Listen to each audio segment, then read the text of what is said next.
Assalamualaikum warahmatullahi wabarakatuh. Welcome back to my channel. Ketemu lagi dengan saya Dimas Himawan di channel Hobi Bonsai DIY. Hobiku, hobimu, hobi kita. Nah, pada kesempatan hari ini kita akan belajar bersama untuk penyetekan bahan bonsai cemara dwarf. Nah, di sini saya sudah ada di tempat kita mencari ilmu ya. Ini di tempatnya Mas Fendi asal Wonosobo. Langsung saja kita simak videonya. Check it out.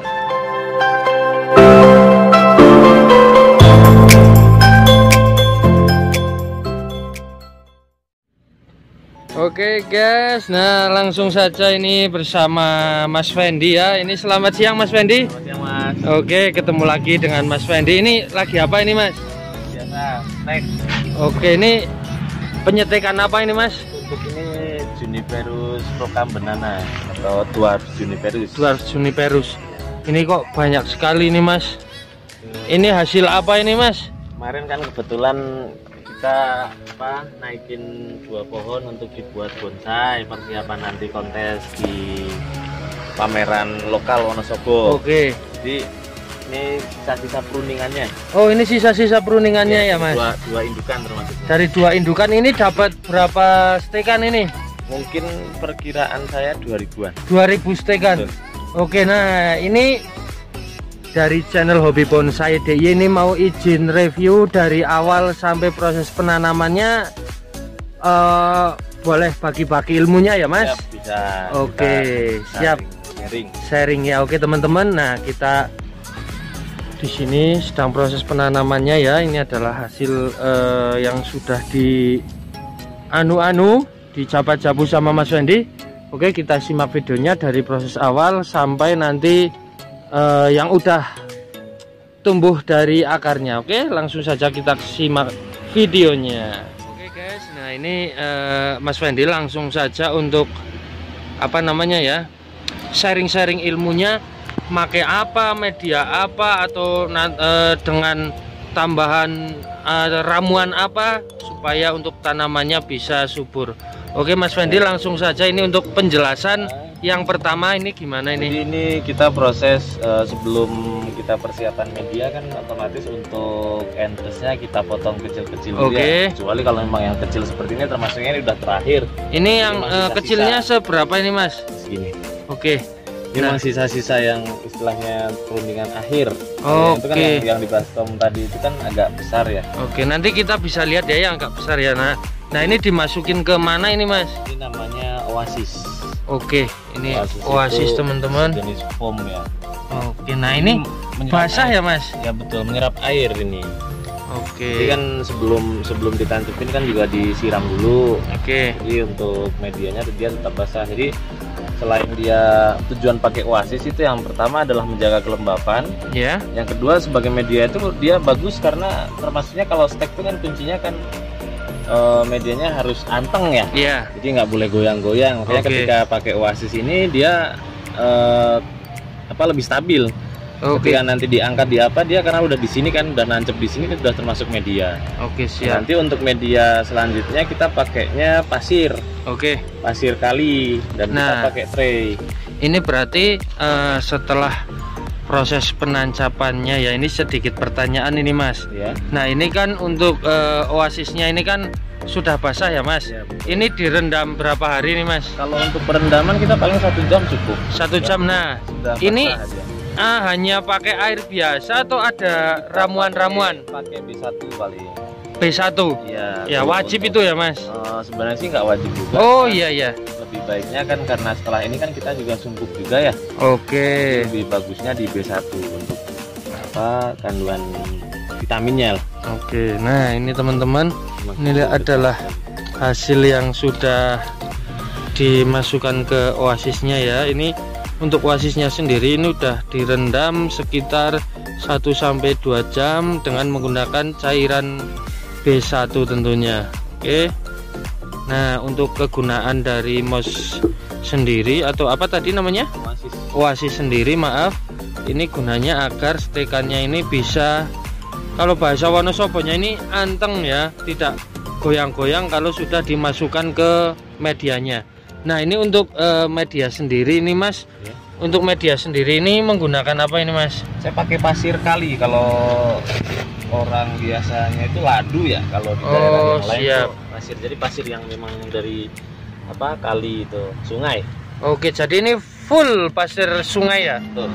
Oke teman-teman, nah ini adalah full pasir Kayaknya kita sungai ya. pakai ukuran yang 4,5 cm kali 4,5 cm. Untuk kebetulan saya dapat tray yang agak tinggi ya. Oke. Kebanyakan kan traynya kan Pendek.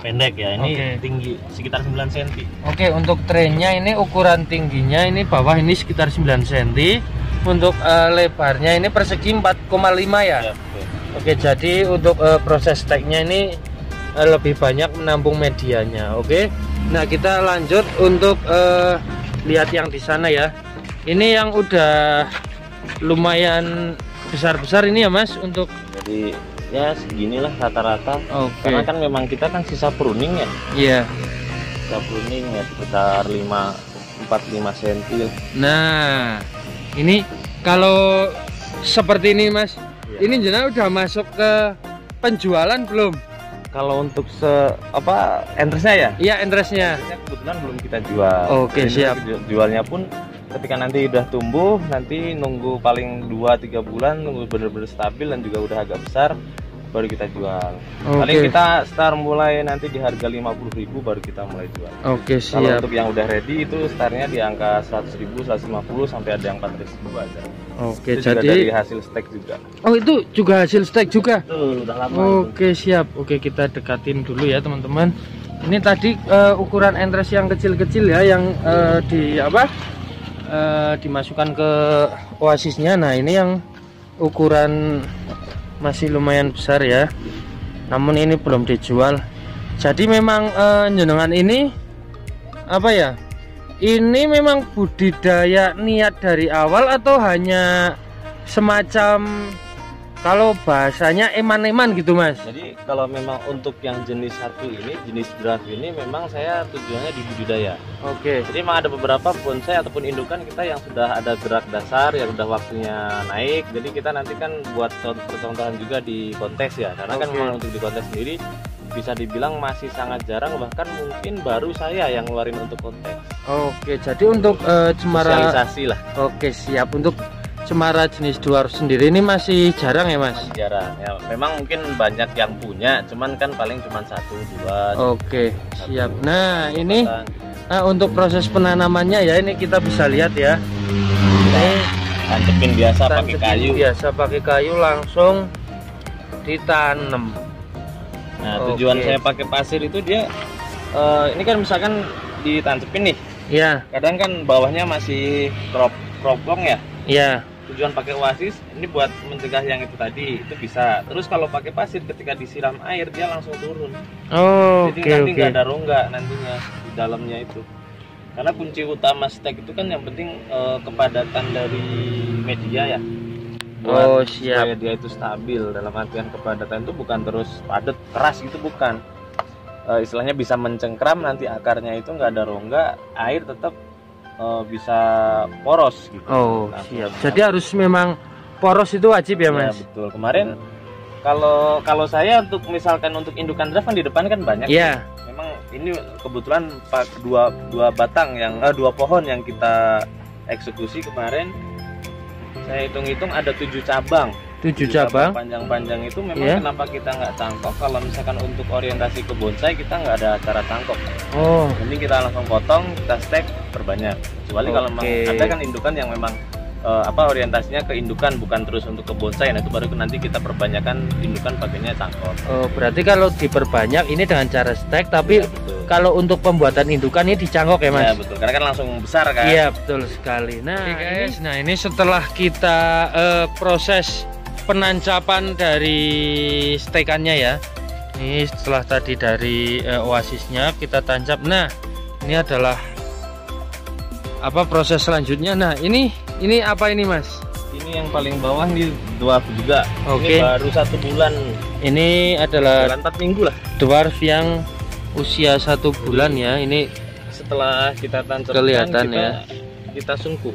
oh, jadi harus disungkup ya Mas? Tuh, jadi Kita kan yang di bawah ini kan nggak disungkup nih. Ya. Untuk yang jenis-jenis cemara biasa, karena kan istilahnya jumlahnya lebih banyak lagi. Kalau Oke. berapa? Karena memang kita masih sedikit ya, jadi perlakuan khusus istilahnya seperti itu. Bagusnya sih semua jenis juga diperlakukan seperti ini. Cuman Sama kan, ya. betul, karena kan tempatnya juga kita masih istilahnya terbatas, fasilitas juga Oke. masih sedikit, dan kebetulan untuk drum sendiri juga belum begitu banyak ya. Kita perlakukan khusus gitu. Oke, jadi ini emang wajib harus disungkup ya Mas? Ya, bagusnya disungkup, bisa 95% keberhasilannya kalau Oke. disungkup. Nah, Ini udah mulai tuh ada trubus tuh. oke teman-teman, Baru ini 1 adalah bulan. hasil stek Kelihatan kalau ukuran live mungkin kelihatan ya. 1 dilihat. bulan ya. Ini kalau langsung teman-teman di sini nih langsung kelihatan ini ya. Udah kelihatan untuk terubusan-terubusannya. Jadi kalau cemara itu memang kan dia lama ya proses, masih dalam artian lama layunya itu. Kalau di istilahnya di stek seperti ini secara konvensional itu kadang kan dia 3 minggu 4 minggu masih belum begitu layu, belum kelihatan layu. Oke. Nanti udah nginjek sebulan baru kelihatan yang mau mati tuh, contohnya di sini. Ini kan udah yang kering-kering kayak gini ya udah pasti mati nih. Ya. Tapi kalau yang mau hidup udah ini langsung mulai terubus ya Mas. Betul. Nah biasanya nanti sebulan itu udah mulai pada terubus tapi akar belum keluar. Oh iya. Akar belum keluar tapi sudah proses apa namanya, di ujung-ujung sini masih di bawah itu udah kayak ada kambium tuh udah mulai nutup gitu. Berarti untuk cemara sendiri untuk proses steknya nih dari atas ya Mas, dari daun dulu yang hidup. Daun pecah dulu. Ya. Nah baru nanti kan daun pecah kan otomatis dari kambium sini masih ada sisa makanan nih. Ya. Nah itu baru yang bawah itu udah mulai menggumpal. Oh, Nah, kalau iya, udah istilahnya kalau bahasa Wonosobinya udah mulai merentol.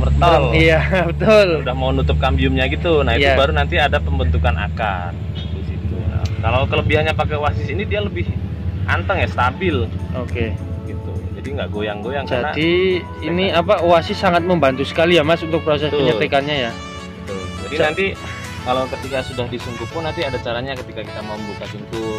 Oke. Kan udah 2 bulan nih, kita biasanya 2 bulan baru mulai buka sungkupnya, tapi dengan catatan ada caranya. Ketika nanti buka sungkup kita nggak langsung full buka sungkup, nggak. Oh iya. Ketika udah 2 bulan nih, kita apa istilahnya pakai jarum. Oke. Kita latih dulu kan, Oh, biar iya. udara yang dari luar ada sirkulasi masuk. Nanti bertahap, mungkin ketika dilubangin pakai jarum gitu kan udah mulai ada pori-pori yang masuk. Ya. Nanti paling seminggu sampai 2 minggu, baru nanti dibuka lagi sedikit lagi, 1 minggu 2 minggu lagi, berarti total 3 bulan. 3 bulan baru full buka. Jadi nggak langsung semata-mata kita buka ya? Kalau kita langsung buka itu ada apa istilahnya resiko layu. Oh, jadi harus Gitu. pertama kita kasih lubang dengan jarum. Itu nanti 2 minggu. 2 minggu tambah lagi. Tambah lagi di apa istilahnya Diperlebar. diperlebar lagi. Oke. Nanti tambah lagi 2 minggu, baru kan udah total udah 3 bulan. Ya. Cukupnya baru nanti dibuka full nggak masalah. Oke. Beda perlakuannya ketika kita konvensional langsung seperti ini, tanpa dia istilahnya dibuka kelebihannya dia udah lebih bandel. Jadi perlakuannya udah gitu aja. Sudah lebih menyesuaikan sama suhu juga ya Mas. Karena kan emang nggak disungkup kan. Oke, siap. Gitu. Makanya paling bagus itu untuk penyetekan, karena kalau saya kan di lantai 2 nih. Ya. Mataharinya nggak masuk, kalaupun masuk udah tersaring sama UV dan juga ranet. Oke. Angin kita full di sini. Siap. Nggak semua ditutup semua, nggak, angin kita full masuk. Terus ketika pagi itu berembun, malam juga berembun. Nah itu paling bagus buat penyetekan cemara. Oke. Nah, ini berarti tadi untuk proses awal.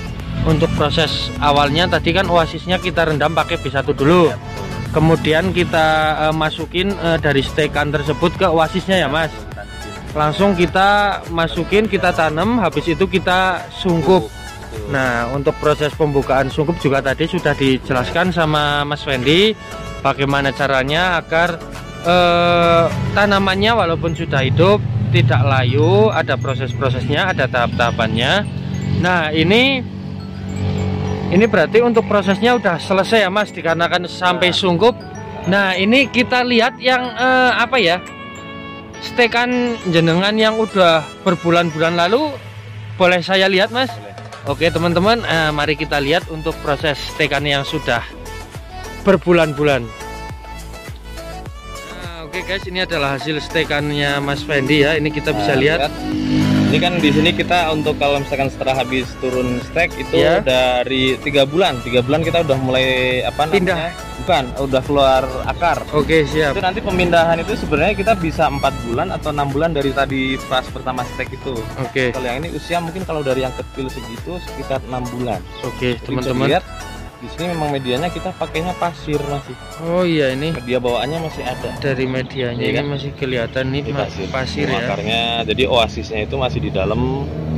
Oh, Nah, dan oke. oasis itu tadi ketika nanti, jadi nggak usah khawatir, oh nanti oasisnya gimana, bisa busuk atau enggak. Seiring berjalannya waktu, nanti kan ini akar kan udah timbun nih, masih udah lebat. Iya. Oasisnya dia hilang dengan sendirinya. Oh, Nah ini pasirnya nih. jadi nggak perlu diambil ya, Mas? Nah ini nih pasirnya kan. Oke. Nah, jadi akar udah langsung jalan nih. Ini usia berapa ini dari stek, Ini Mas? usia sekitar 6 bulan. 6 bulan. Kalau yang kecil-kecil segitu ya. Maksudnya Iya. yang tadi kecil-kecil banget itu 6 bulan udah segini. Oke, Tapi kalau seperti teman-teman. ini kan harga kan udah di angka 150 200 kalau yang segini. Oke. Yang 100.000 kan lebih kecil lagi. Siap. Berarti untuk akar juga tadi sangat rimbun sekali ya Betul. dengan media oasis ya, Ini Mas. kan? Tuh kan. Oke. Akarnya ini teman-teman nih. Media pasirnya masih ada. Jadi Media nanti pasirnya masih ada. Ya. pencabutan dari tray itu ketika nanti akarnya sudah lebat. Jadi ketika diambil akar udah ngegumpal. Oke. Nah, begitu udah langsung pembesaran langsung kita fokus. Nah, ini pakai sekam. Nah, Nah, ini contoh yang kemarin sempat review juga ya untuk yang masalah tangkok ya. ya. Jadi yang buat bakalan indukan kan ada. Nah, ini teman-teman ini Akar yang udah keluar nih.